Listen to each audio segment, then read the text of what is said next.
And hello, good afternoon, everyone. Welcome to 876 Digital, your premier podcast for all things relevant in the Jamaican tech and entrepreneurial spaces. Of course, our show is brought to you by the team at JA++, and I am your host, as well as the Chief Marketing Officer, Kareem Panton, joined by my Chief Executive Officer, Alexander Powell, and my Chief Technical Officer, David Young. How are you gentlemen doing today?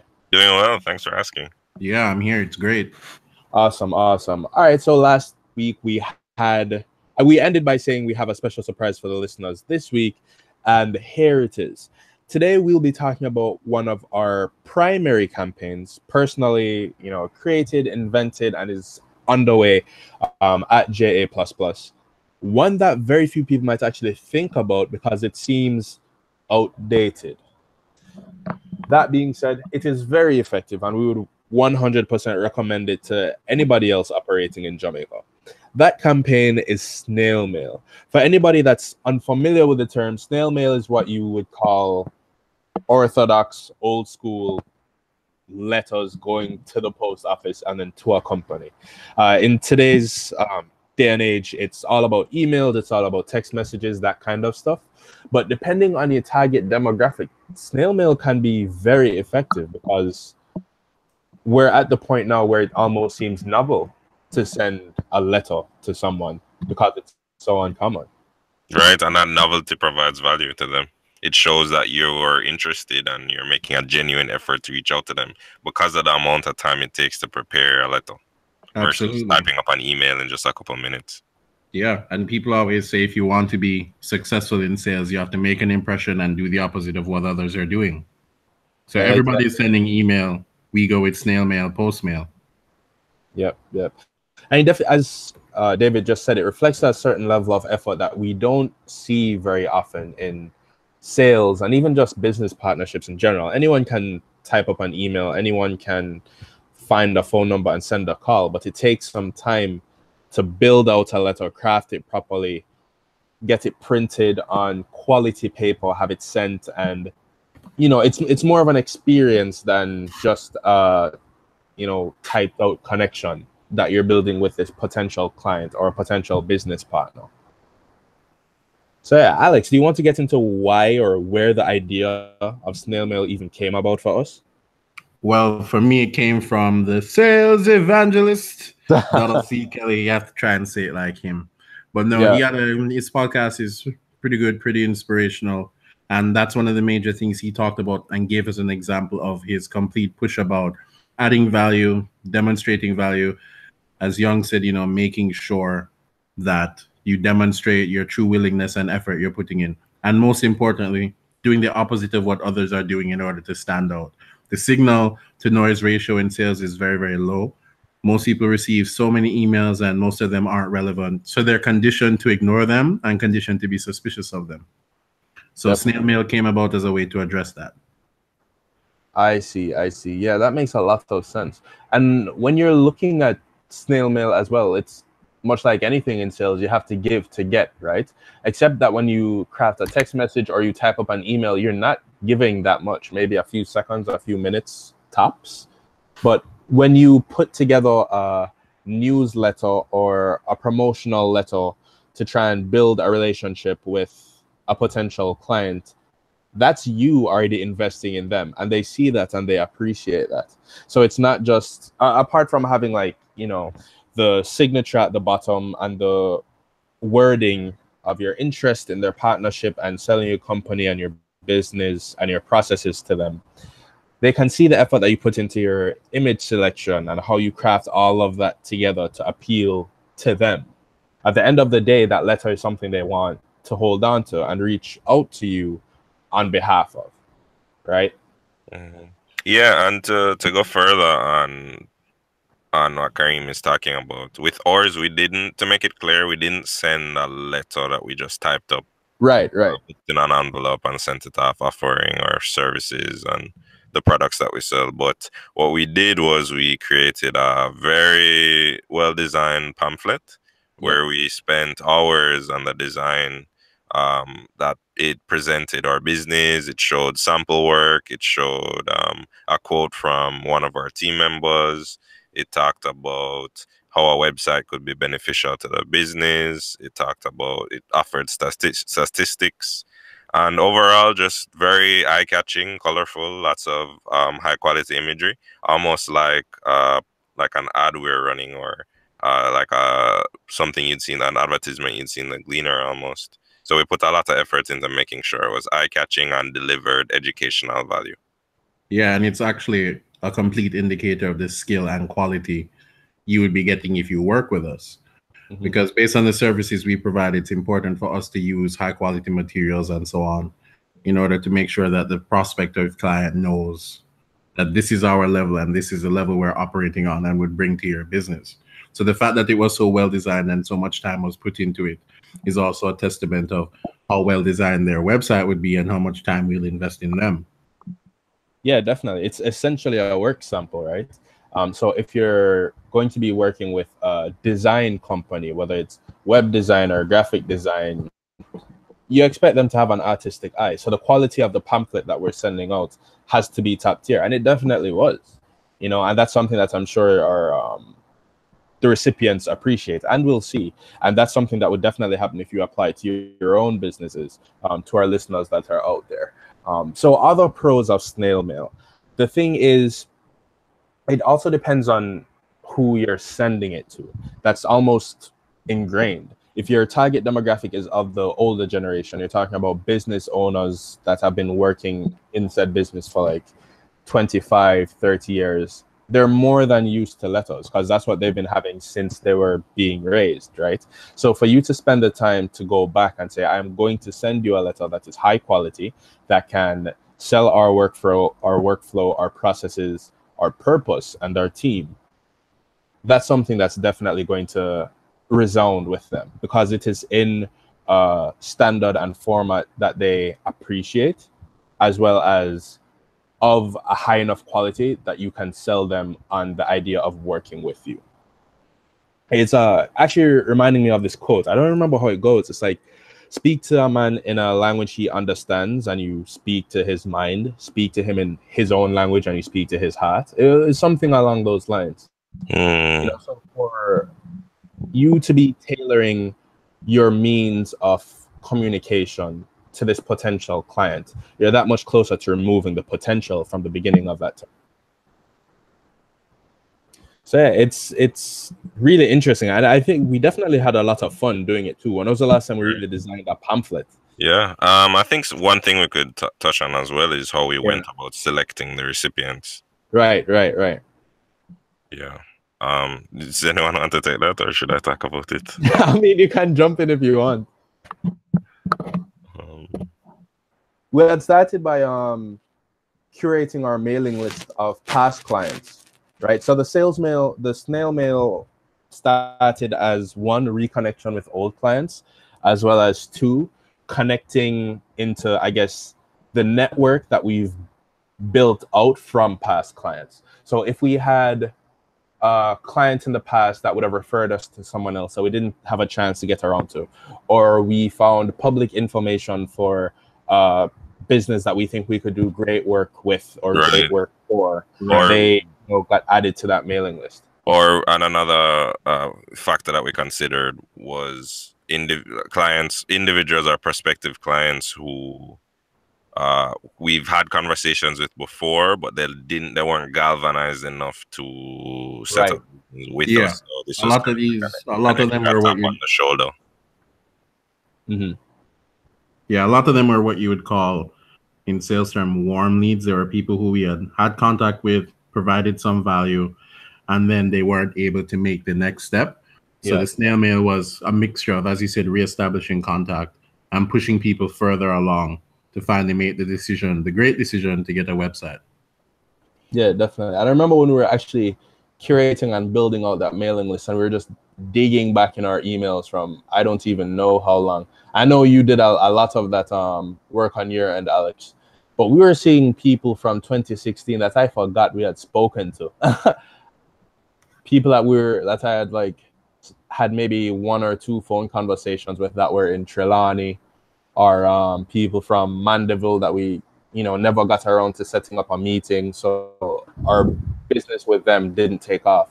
But once they start getting the snail mail or pamphlet or high quality work, then that's something is going to remind them about it, and they're going to say, "Oh, that's that web design agency that I was Exactly. like ready to work with," you know. And then once you're back on their radar, it's almost like you can not even restart, but hop back into that sales flow that you established. For us, could have been 2 years ago. Yeah, and this ties into the strategy where if you're trying to corner a client to working with you, you, like, for lack of a better term, attack them from multiple points, right? So the snail mail is a big point of attack. A smaller one could be following them on Instagram, on social media. Another one could be adding them as a connection on LinkedIn. It could be a follow-up email, even though we're talking about snail mail, but an email could be effective too. A stronger attack might be a phone call. So the more of these that add up over time is the more likely they are to eventually do business with you, because of this continued effort that you're putting out and this long-term relationship that you're establishing even before you've had an official one.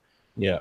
It takes us a while. One sec. And because it yeah, exactly what you're saying. It takes a while before it might be their timeline isn't aligned with yours right now, but eventually they will be. So it's good to be on their radar, to be on their mind, so that when they are ready, they reach out to you first. Definitely. Yeah, it's really multiple contact points, as you said, David. What's the longest we've taken to actually get a job working with a client? I'm sure there are clients that we first made contact with from months before that we finally get them to sign the dotted line. You know what I mean? So snail mail allows us to extend that time frame. And while that might seem like a bad thing, it definitely isn't, because otherwise these would be clients that we wouldn't be working with at all. So it's actually more business that would be coming from way back. Yeah. Versus no business at all. Can we talk about some of the disadvantages or cons that we experienced while we were working on this initiative? Does anybody have anything that could bring up? Well, there's a cost associated. Yeah, I was going to say, Right. I mean, stamps and the printing of the materials and the gathering of the envelopes is a far cry from how free email is. Yeah. So that's something to consider. But overall, it's definitely worth it. And you do have to spend to make a little bit. Yeah, agreed. Let's see, what else was there? There's also the idea of like you really have to spend time curating the mailing list. You could just slap together a number of emails and just send them out, but realistically speaking, that might actually not work out in the past, because when we invested to do the snail mail initiative, let's say we close, how many did we send out? It was a lot. Alex? How many envelopes? I think he's lagging. Oh yeah, he might be lagging. 20 plus, I think. Yeah, 20 plus. So if we close, what, 1 or 2, we'd have definitely made back that money. But if these are 20 clients that don't fit our target demographic, then they may not, you know, they may not buy into it. They may not come back to us. And those are just like, that would just be wasted money and wasted trees at that point. Yeah, so you have to be careful about how you curate those recipients. You have to make sure that each of them is your ideal client. And by ideal client, I mean someone who is typical of the perfect customer for you. And we're thinking about the demographics that they come from, whether what their gender is, their age range, the type of field that they're in, industry, their purchasing habits. And just because you don't get any type of return from when you send it out initially, that doesn't mean it wasn't working. Individuals take it and they hold on to it. So just because you invest a certain amount of money into it and you may not get a return, someone whom you may even do business with later may not even necessarily mention that the snail mail was a factor. Yeah. Fact is, it's an object in the physical world that someone can look at, remember, feel, touch. They can uncover it in their files. And even might be surprised. Might pass it on to someone else. Yeah. And even going back to the points of contact, if we send them a snail mail and they don't respond. They might respond to the email and LinkedIn request that we send a few weeks after the fact. But that may not have been the case if we weren't already activated in their minds as a potential business partner. Precisely. Yeah. It's really an avenue opener.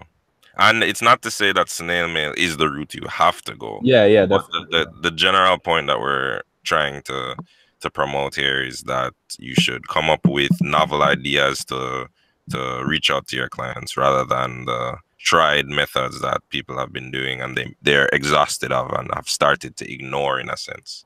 Because everybody gets a sales call at least once a month that they don't pay any attention to.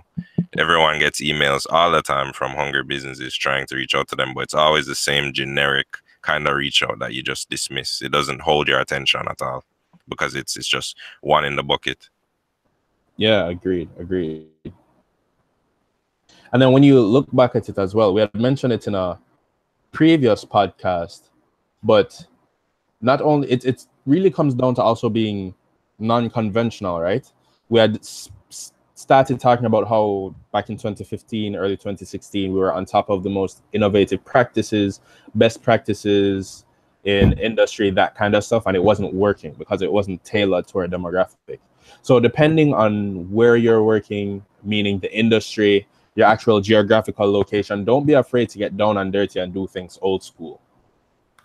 So sending a letter is novel now because we're so used to sending emails. But putting in that effort to write one is something that was done decades ago at this point. Just look at your industry and look how people are frequently making contact and know that the most popular techniques that they're using will probably be your low yield. So you need to come up with something novel that can cut through the noise and get through to the prospective company and make them notice you.